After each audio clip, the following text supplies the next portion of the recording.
सहवास जरी सुटला, स्मृती सुगंध देत राहील. आयुष्याच्या प्रत्येक वळणावर तुमची आठवण येत राहील. आमदार अनिलभाऊ बाबर यांना भावपूर्ण श्रद्धांजली. शोकाकुल माननीय महादेव जगन्नाथ शिंदे, लक्ष्मीनाथ कृषी उद्योग देवीखिंडी, सौ सुनंदा महादेव शिंदे, ग्रामपंचायत सदस्य देवीखिंडी. आज रक्षा विसर्जन. अनिल भाऊ आपल्यातून निघून गेले या गोष्टीला आज 3 दिवस होत आहेत. आजही त्यांच्या कुटुंबियांसह त्यांच्या कार्यकर्त्यांना हा अनपेक्षित धक्का स्वीकारता आलेला नाही. सर्वस्व गमावल्याची पोरकेपणाची भावना व्यक्त करत ते आजही शोकमग्न आहेत. 7-8 दिवसांपूर्वी प्रसाद चित्रमंदिर समोर अनिल भाऊ त्यांच्या वाहनातून उतरले होते. त्यांचे लाडके कार्यकर्ते समीर कदम यांच्याशी ते बोलत होते. तेथेच मंगेश गुरुजीही आले. या तरुण मित्रांशी बोलून ते पुन्हा वाहनात बसण्यासाठी निघाले. हा प्रसंग पाहत असतानाच त्यांची प्रकृती ठीक नसल्याचे, ते खूप थकले असल्याचे जाणवत होते. पण सतत लोकांमध्ये राहायची सवय असणारे अनिल भाऊ आपली व्यक्तिगत दुखणी बाजूला ठेवून झुंजार योद्ध्याप्रमाणे लढतच होते. विट्यातील प्रसिद्ध व्याख्याते, संवेदनशील मनाचे व सभोवतालच्या परिस्थितीचा सूक्ष्म अभ्यास करणारे अभयजी भंडारी यांनी अनिल भाऊंना श्रद्धांजली वाहण्यासाठी लेख लिहिला. तो समाज माध्यमांवर सर्वत्र प्रसिद्ध झाला आहे. या लेखातून त्यांनी संवेदनशील व मनस्वी अशा राजकीय नेत्यांना व्यक्तिगत जीवनात करावा लागणारा संघर्ष मांडला आहे. समाजाच्या असणाऱ्या अपेक्षांचे ओझे वाहत आयुष्य पणाला लावणाऱ्या राजकीय नेत्यांची आंतरिक व्यथा आणि त्याविषयी वाटणारी खंत त्यांनी या लेखात व्यक्त केली आहे. पाहूया अभयजींच्या शब्दातून त्यांच्या व्यक्त झालेल्या भावना. अनिलराव काळाच्या पडद्याआड गेले. त्यांचं जाणं अनपेक्षित होतं का? त्यांच्या चेहऱ्यावर असलेला आत्यंतिक थकवा, त्यामुळं क्षीण झालेली प्रकृती, 4 पावलं चालताना त्यांना होणारा शीण आपल्याला दिसत नव्हता का? गेल्या काही दिवसांपूर्वी मॉडर्न इंग्लिश स्कूलमध्ये स्वर्गीय चिंतोपंत गुळवणे अण्णांच्या पुण्यतिथीच्या कार्यक्रमात अनिल भाऊंची शेवटची भेट झाली. त्यावेळी त्यांची चालताना मंदावलेली गती, चेहऱ्यावर असलेला थकवा, प्रकृती अजिबात साथ देत नसल्याचे नैराश्य, उभं राहून बोलण्यास त्यांनी दिलेला नकार, यातून त्यांची शारीरिक मानसिक अवस्था स्पष्ट दिसत होती आणि जी अत्यंत काळजी वाटावी अशी होती. मी त्यांना प्रकृती इतकी का खालावली असे विचारले. त्यावर चालताना गुडघे दुखतात, काही उपचार सुरू आहेत, काही दिवसांनी बरे वाटेल असे ते म्हणाले. ते मला फारसं पटलं नाही.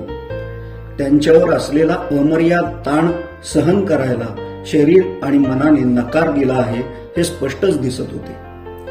ते निरोप घेताना म्हणाले, येत्या लोकसभा निवडणुकीपर्यंत विश्रांती घेता येणार नाही.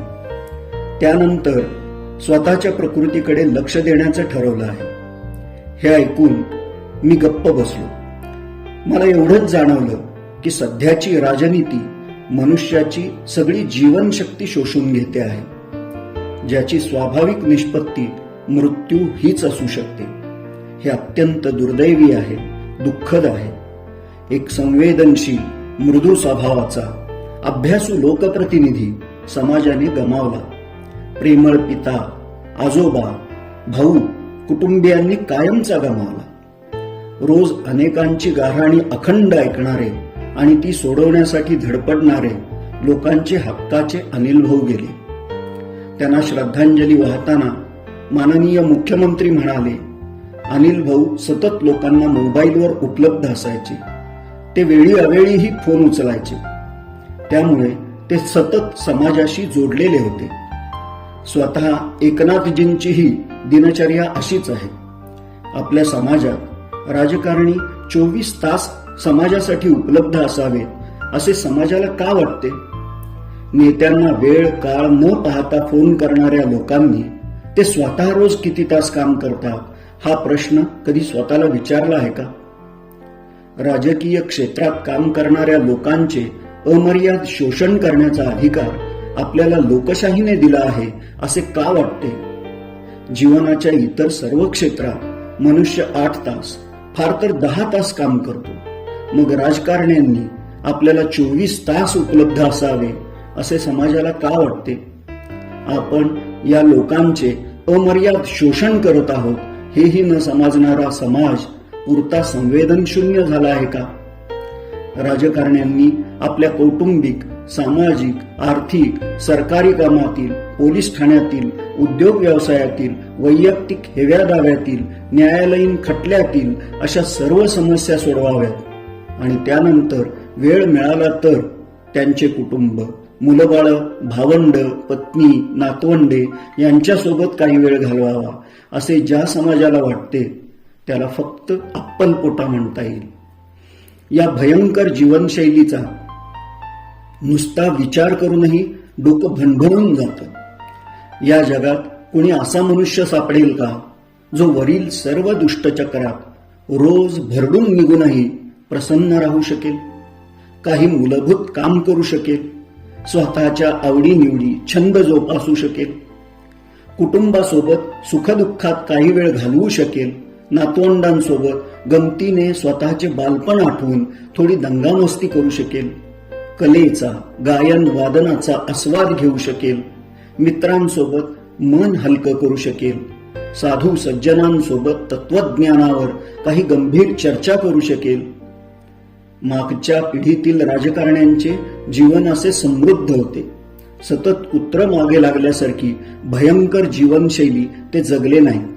त्यांनी लोकसेवाही केली आणि जीवनाचा सर्वस्पर्शी अनुभव आस्वादही घेतला. त्यांनी रसिकताही अनुभवली, वाचन चिंतनही केले. ज्यांच्याशी हृदय संबंध होते अशा मित्रांशी तासन तास त्यांचे गप्पाष्टक रंगायचे.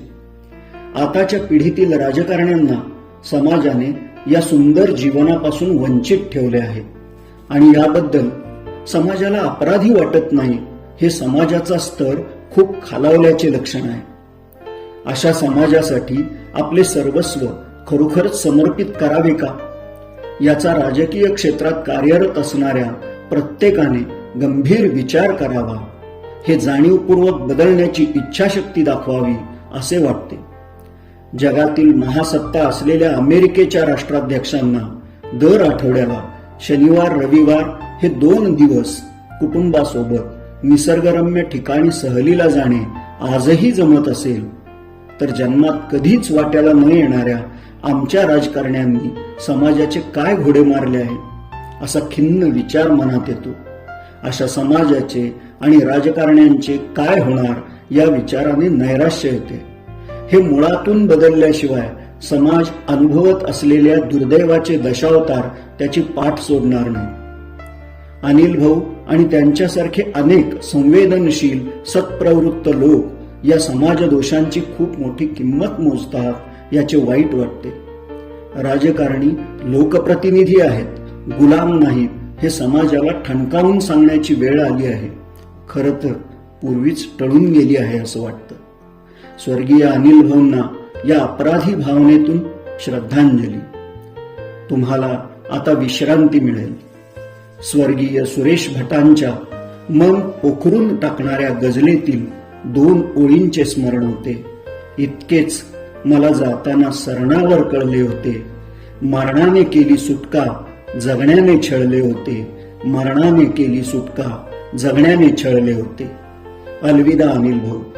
खिन्न मनाने श्रद्धांजली वाहताना वारंवार असे वाटते की यावर तुमच्याशी गंभीरपणे बोलायला हवे होते. कदाचित काळाचे एखादे पाऊल मागे वळले असते